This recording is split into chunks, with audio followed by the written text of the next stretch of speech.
Every artist has a process for figure drawing. Trust the process is a phrase that we often hear. But how do we know if our process is good enough to be trusted? Let's find out.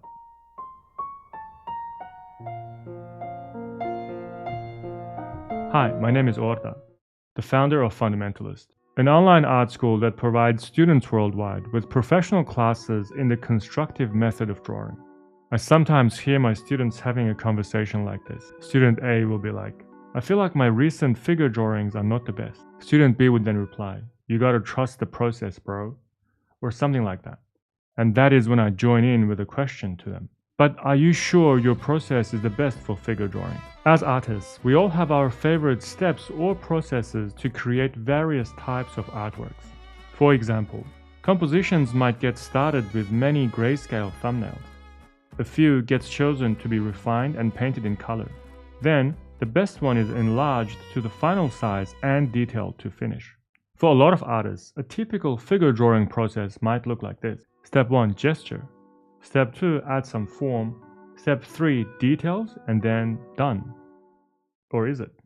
If we only consider the role of the hand in creating art, then this 1, 2, 3 process does describe most of the tasks it performs from beginning and ending a drawing. In this scenario, artists jump right into drawing. They have a model or reference in front of them. Their pencils get to work straight away.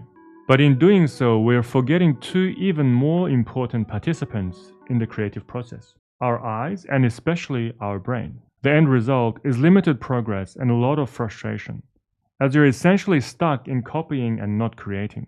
I think this stems from the way most artists are taught.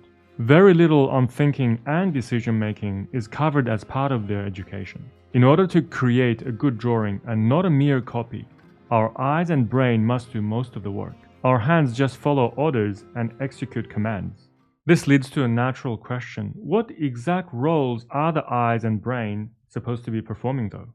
Our eyes, of course, help us to observe the subject matter, gather information like shapes, proportions, and angles. But without the brain, our eyes would not know where to look, what information to obtain. Now this might sound very obvious until we break down the kind of requests that the brain tasks the eyes with.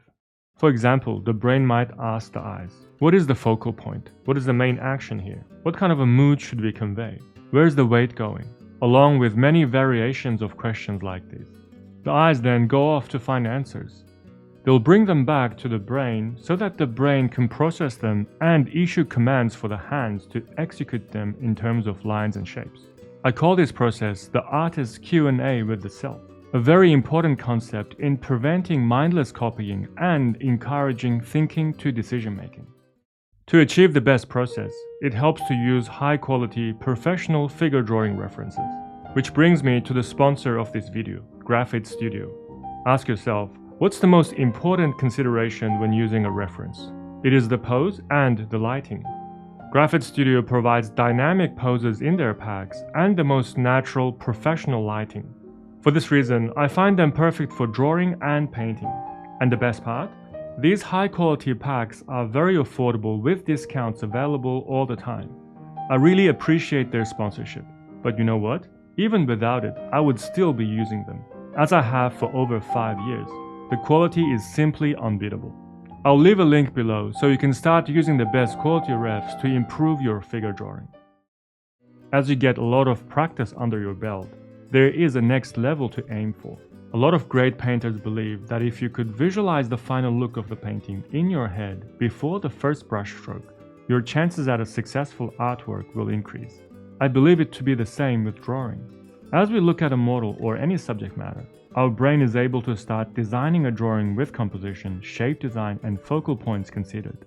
That is a very nice goal to have. Not easy, but achievable for most artists with practice. But before we get too far ahead of ourselves, the question remains, what is a better, more complete figure drawing process? Step 1. Engage your brain before you start observing the pose. Ask yourself questions like, where is the focal point? Where is the weight going? Which is the main gesture line? What about the relative positioning and angles of the three big forms, head, ribcage, and pelvis? Step 2. Plan the final drawing by choosing a frame in terms of shape and aspect ratio for it. Indicate the height and the width of the body, center lines, and main angles.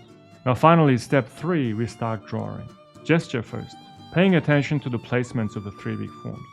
Push your action lines, especially the main ones you identified in step 1. Then, form and structure. Again, the three big first. Their relative angles, are they overlapping? Are they twisting, turning? As you get to the details, stick with shape design and forms. Resist the temptation of just copying mindlessly. Because details are just smaller forms with planes too, and shapes are how you design the look of these forms and planes. Now this is a simplification for you to start practicing properly. Composition and shape design sometimes does override form and structure, but that's a way more advanced topic best reserved for another video. I hope that was a helpful explanation. Let me know if you have any questions or thoughts in the comment section below. Or maybe you want to share your figure drawing process with us. If you liked this video, there is a link to my newsletter in the description, through which you can start learning drawing and painting from me. See you in the next one. Until then, don't forget to draw through.